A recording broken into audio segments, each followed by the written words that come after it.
I'm a search and rescue officer for the U.S. Forest Service. I have some stories to tell. I wasn't sure where else to post these stories, so I figured I'd share them here. I've been a SAR officer for a few years now, and along the way I've seen some interesting things that I think you guys will be interested in. I have a pretty good track record for finding missing people. Most of the time, they just wander off path or slip down a small cliff. They can't find their way back. The majority of them have heard the old saying, stay where you are, and they don't wander far. But I've had 2 cases where that didn't happen. Both bother me a lot, and I use them as motivation to search even harder on the missing persons case I get called on. The first was a little boy who was just picking berries with his parents.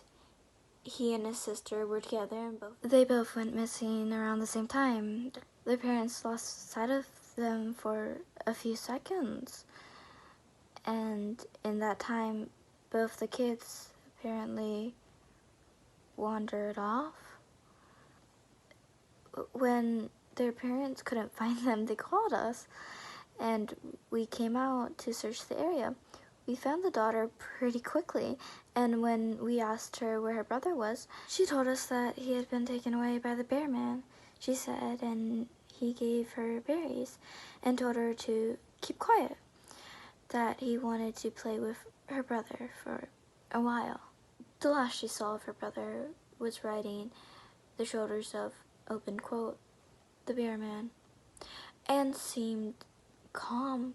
Of course, our first thought was abduction, but we never found a trace of another human being in that area.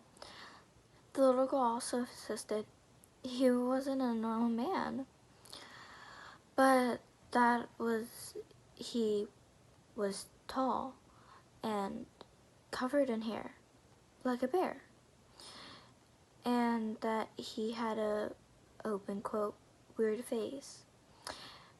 We searched that area for weeks, but it was one of the longest calls I'd ever been on. But we never found a single trace of another kid. Another was a young woman who was hiking with her mom and grandpa. According to her, her daughter had climbed up a tree to get a better view of the forest. She'd never come back down. They waited at the base of the tree for hours, calling her name before they called for help. Again, we searched everywhere, and we never found a trace of her.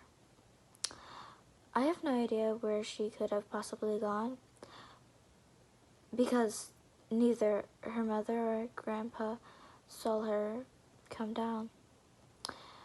A few things I've been out of my search, like a canteen, and they've tried to lead me straight cliffs, not hills, not even rock face, straight, steer cliffs with not handholds.